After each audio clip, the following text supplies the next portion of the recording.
Hola, ¿qué tal, amada familia? Bienvenidos a este estudio del grupo Intellectus. Es un gusto para mí tener la oportunidad de retomar los estudios y comenzar con un estudio bastante corto, pero que es un estudio que tiene mucha presencia, tiene mucho espíritu y muchísimo aprendizaje para nosotros. Un estudio que sin lugar a dudas va a traer a nuestras vidas bendición, pero también va a traer a nuestras vidas corrección. Y estoy hablando del estudio del libro del profeta Ageo. Y en este capítulo, primer capítulo, vamos a tener una pequeña introducción a este libro para ubicarnos históricamente en donde nos encontramos y saber eh, entender por qué es lo que el pueblo de Israel está viviendo en ese momento y obviamente también tratar de explicar un poco cómo es que podemos aplicarlo en nuestra vida como cristianos el día de hoy. Bueno, pues para comenzar nos ubicamos en el año 520 a.C. Quiero recordarles que a lo largo de la historia del pueblo de Israel hubieron diversos profetas que hablaron al pueblo de Israel diciéndoles que corrigieran su camino, que corrigieran su vida, que corrigieran todo este sentir que venía de su corazón, que los estaba alejando cada vez más de Dios, puesto que había una nación que se llamaba Babilonia, que en algún momento podía venir en contra de este pueblo, y ellos, al salirse del orden de la protección de Dios, evidentemente iban a sufrir pues el exilio. Y evidentemente, como lo podemos leer en nuestras Biblias, el exilio sucedió a este punto de la historia. 520 a.C., el pueblo de Israel había pasado aproximadamente 70 años bajo el dominio del pueblo de Babilonia, y habían pasado muchas circunstancias, muchas historias, pero el punto está en que el rey de Babilonia, evidentemente tocado por Dios, le permite a quien quiera del pueblo de Israel retirarse a su nación, y esta nación está destruida, pero sin embargo él les dice, pues si se quieren ir adelante, váyanse. Y hay ciertas personas que deciden en retirarse. Entre ellos, bueno, pues tenemos el rey que menciona, Darío, Zorobabel, y estas personas comienzan a vivir esta circunstancia que es el recrear o reformar la nación que había sido destruida y comenzar a reconstruirla de una manera muy interesante. Yo quiero que nosotros notemos esta comparativa entre el pueblo de Israel destruido, donde el pueblo de Israel está llegando, o sea, la nación, perdón, el pueblo como tal, la ubicación destruida, pero ciertas personas están regresando a esta nación destruida, y que lo notemos como una similitud de nuestras propias vidas. Vaya, cuando nosotros llegamos a Cristo, somos un ser destruido que viene, sin lugar a dudas, contaminado de tanto pecado, pero que gracias a la misericordia de Dios podemos volver a esta vida real, que es espiritual, esta vida que viene por medio de Cristo. Y es como Dios me ha permitido unir esta comparativa tan grande entre el pueblo de Israel en aquel entonces y nosotros. Les pido por favor que lo lean, son 2 capítulos, no son muy largos. Yo sé que vienen de repente como palabras un poco confusas. Les pido que oren y que le pidan al Espíritu Santo que les permita entender algo de este libro, y que Él les hable a ustedes esta parte tan importante que como cristianos necesitamos, ¿no? El recibir la guía y la educación, la formación de parte del Espíritu Santo para la vida de cada uno de nosotros. Y yo voy a agregar un poquito de lo que Dios me ha permitido entender de este estudio. Entonces, bienvenidos. Vamos a dividirlo en 4 estudios diferentes. Vamos a dividir 4 partes importantes de este libro, pero yo les pido que lo lean de corrido. Son 2 capítulos, repito, no es muy largo, perdón. Y bueno, pues que Dios les bendiga. Nos vemos mañana.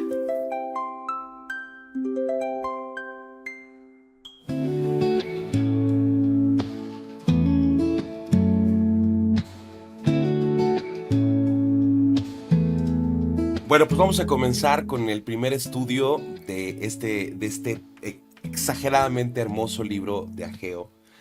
Y para meternos un poquito en contexto histórico, quiero que recordemos que, como lo mencionamos en la introducción, el pueblo de Israel está regresando a la tierra de Israel que está destruida, y conforme al contexto de este libro podemos darnos cuenta que inclusive el templo está destruido.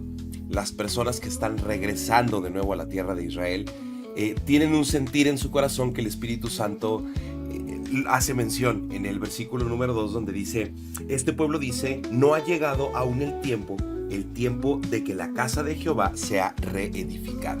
Entonces, estas personas que están regresando a Israel están más preocupadas por sus propias pertenencias, por sus propias edificaciones, por su propio hogar, por su propia casa, que por lo principal, ¿no? Por aquello que marcaba la diferencia entre todas las otras naciones y la nación de Israel, que era el lugar donde habitaba la presencia de Dios. Y es muy curioso cómo en el versículo 4 nosotros podemos leer lo siguiente. Es el profeta hablando y dice: es para vosotros tiempo, para ustedes, el tiempo de habitar sus casas artesonadas, y esta casa está desierta. Como esta parte que probablemente a Dios no le pareció lógica del pensamiento de estos hombres y mujeres, que es: cómo es posible que ustedes estén regresando de un exilio de 70 años y se preocupen más por lo propio que por lo ajeno, ¿no? Por aquello que identifica a esta nación como única. Y después continúa diciendo: pues así ha dicho Jehová de los ejércitos, mediten bien sobre sus caminos, siembran mucho y recogen poco, comen y no se sacian, beben y no quedan satisfechos, se visten y no se calientan, y el que trabaja jornal recibe su jornal en saco roto. Ok, vamos a ilustrar esta parte, ¿no? Dios está evidentemente molesto porque estas personas que están regresando de Babilonia, en lugar de estar preocupados por lograr que la presencia de Dios habite en medio de ellos, evidentemente en el templo, porque así estaba marcado por Dios, ellos están más preocupados por sus propios intereses personales, ¿no? El día de ayer yo les decía que tengo la intención de que podamos ilustrar esto que nosotros estamos leyendo en el libro de Ageo en la vida del cristiano. Y quiero ponerte esto como ejemplo, que es lo que Dios me permite sentir al leer esto. Cuando nosotros venimos a Cristo, en muchas ocasiones, bueno, somos cristianos. ¿Y qué sigue? ¿No? ¿Qué sigue? ¿Qué tengo que hacer? Y dejamos a un lado la importancia de convertirnos y comportarnos y relacionarnos con el Dios que nos ha regalado salvación por medio de su Hijo, que es Jesús. Y comenzamos a seguir preocupándonos por nosotros mismos, ¿no? Lo que yo quiero, lo que yo necesito, lo que a mí me hace feliz, lo que yo considero que es lo necesario o lo correcto. Y dejamos a Dios a un lado. Dejamos de preocuparnos por conocerle a través de su palabra, por relacionarnos con Él a través de la oración, con regalarle tiempo de adoración, de exaltación a su nombre, de postrarnos cada mañana, cada tarde, cada noche agradeciendo, puesto que todo lo que tenemos es gracias a Él.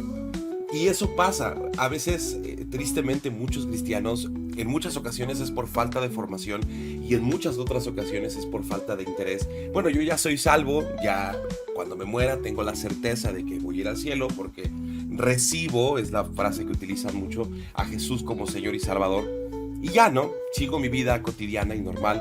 Y ahora intento hacer las cosas bien, pero sigo haciendo las cosas a mi manera y sigo haciendo lo que yo quiero hacer cuando yo lo quiero hacer. Entonces, evidentemente, conforme a esta evidencia, esto debe ser molesto para Dios. Es innegable que la sangre de Cristo derramada en esa cruz es más que suficiente para regalarnos salvación. Pero tenemos que preocuparnos y trabajar por esa salvación. Tenemos que alimentar nuestra vida en crecimiento y dejar de actuar y pensar y hablar conforme a lo que nosotros queremos. Y comenzar a preocuparnos por lo que realmente Dios quiere para nuestras vidas. Y lo que leímos en los siguientes versículos, innegablemente no puedo evitar pensar en todas las veces que inclusive yo como cristiano en determinado momento dices: bueno, estoy trabajando, no me alcanza el dinero, estoy tratando de tener una vida en paz con las demás personas, pero sigo teniendo muchos problemas, estoy tratando de ser una persona diferente, pero sigo triste, sigo deprimido, sigo abandonado, sigo solo. Y eso es precisamente el porqué. Porque cuando un cristiano, cuando una persona que ha sido salvada por Dios por medio de Jesús, se aleja y se aparta de Dios, evidentemente Dios tiene que atraer a su hijo y decirle: aquí estoy, yo soy el camino, yo soy la meta, yo soy absolutamente todo de tu vida, y tú tienes que aprender a ponerme a mí en primer lugar, y yo me voy a encargar de todo lo demás. Todo lo que tú necesites va a estar en mis manos. Eso dice la palabra de Dios. Eso es el evangelio de la prosperidad real.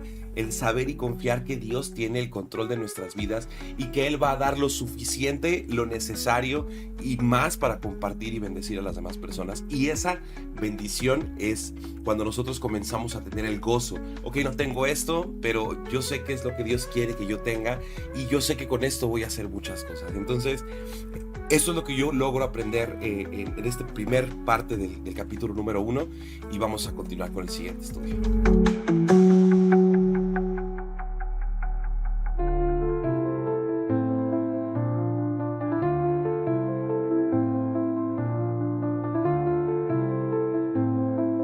Bueno, vamos a continuar con la segunda enseñanza de este libro de Ageo, donde este profeta, al llamarle la atención al pueblo de Israel, ellos comienzan a ponerse a trabajar en la construcción del templo de Israel, después de haber estado 70 años destruido. Pero llama mucho mi atención en el capítulo 2, del versículo 1 al 9, están teniendo como ciertas circunstancias algunas de las personas que están trabajando probablemente en la construcción del templo.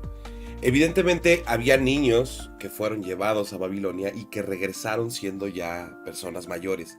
Y ellos se están dando cuenta que el templo que están construyendo no se parece en lo más mínimo a lo que había sido construido antes, es decir, el templo de Salomón. Y ellos están un poco apagados, apachurrados por esa circunstancia. Y nuevamente Dios vuelve a hablar por medio del profeta Ageo.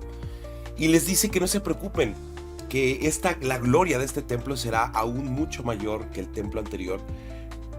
Porque no se trata de la construcción, sino se trata de que el Espíritu de Dios habita en ese lugar. Entonces, la enseñanza que yo puedo tener, que yo puedo compartirles por medio de esto, es que evidentemente cuando nosotros pasamos el punto anterior, es decir, que dejamos de preocuparnos y esforzarnos por hacer nuestra voluntad y hacer las cosas conforme a lo que nosotros consideramos que es correcto, conforme a lo que nosotros consideramos que es bueno, evidentemente Dios empieza a trabajar en nuestras vidas. Pero una vez más, esta humanidad, esta carne viene a decirnos: oye, pero tú eras antes así, o tú tenías antes esto, o tú disfrutabas de ciertas cosas que ahora ya no tienes, ¿no?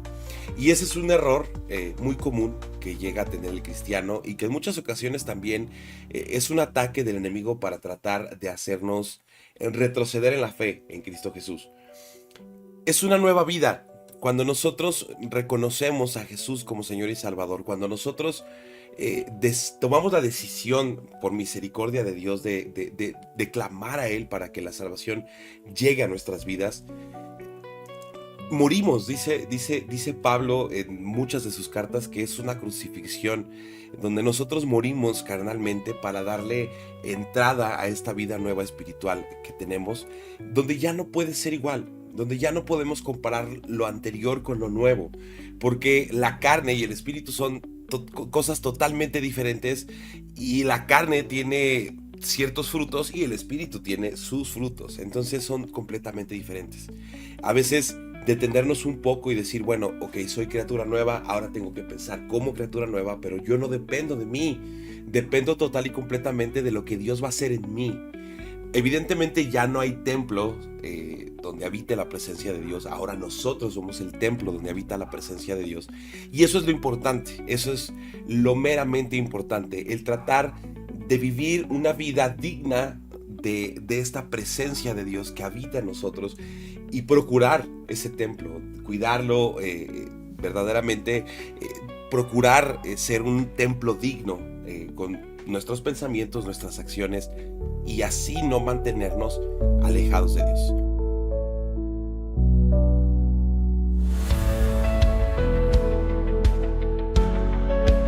Bueno, pues vamos a continuar con el tercer estudio o el tercer aprendizaje que este libro de Ageo puede traer a nuestras vidas por medio de lo que vivieron en el pueblo de Israel hace tanto tiempo.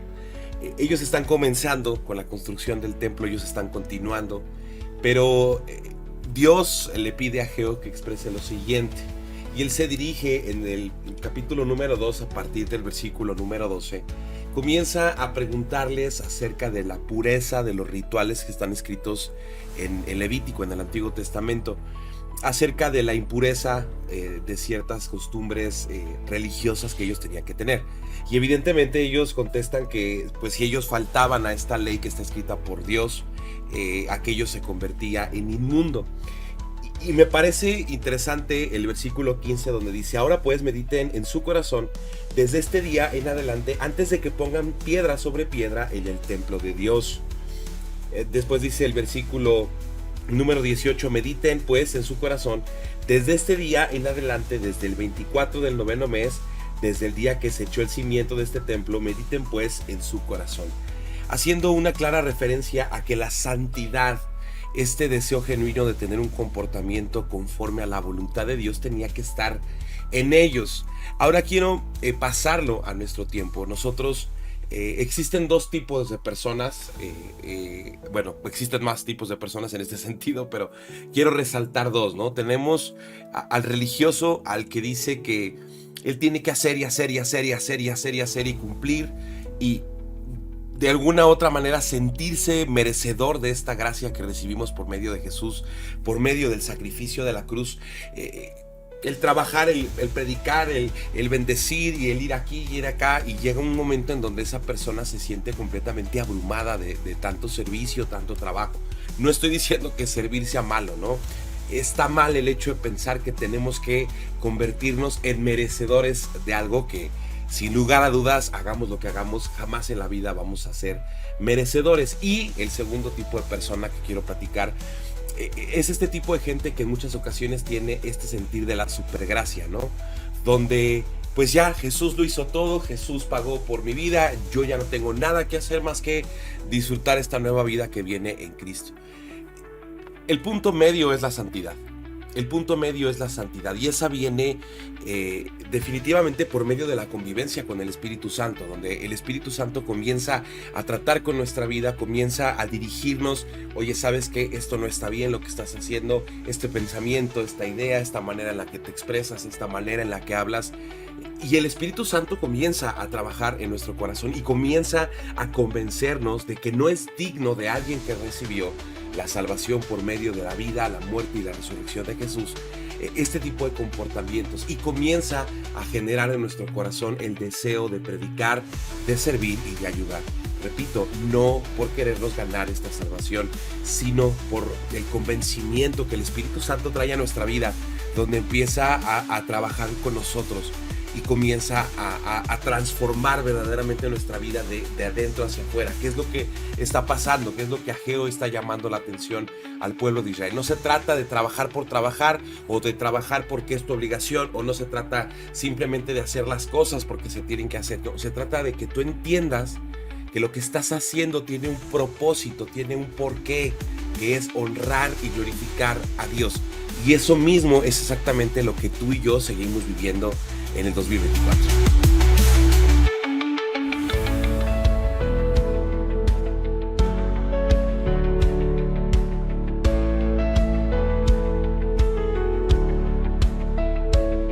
De acuerdo, vamos a tomar el cuarto estudio de este libro de Ageo, este final tan importante que ya es mucho más personal en general, hablando del libro en concreto, y que también lo podemos tomar de una manera muy personal nosotros. En los últimos 4 versículos es una profecía que viene de parte de Dios por medio de Ageo hacia Zorobabel, aquel varón que estaba al frente de la nación de Israel en aquel entonces, y que muy probablemente este hombre, hasta cierto punto, me lo imagino, él simplemente creía que lo que estaba pasando iba a afectar a su generación. Sin embargo, conforme a lo que nosotros podemos darnos cuenta del contexto histórico de la Biblia, podemos darnos cuenta que, bueno, pues efectivamente esto siguió generando un gran cambio en la nación de Israel. ¿A qué quiero llegar con este punto importante? Es que en muchas ocasiones nosotros como personas creemos que lo que estamos haciendo simplemente pues va a pasar y se va a acabar. Y tenemos que recordar que todo el amor, este sentir tan grande que el Espíritu Santo pone en nuestras vidas de compartir la palabra de Dios, de vivir en santificación, de reconocer que ya no somos nosotros, sino Dios en nosotros. Y obviamente poner a Dios en primer lugar siempre, conforme a las 4 enseñanzas que tuvimos. Estamos haciendo algo que es eterno.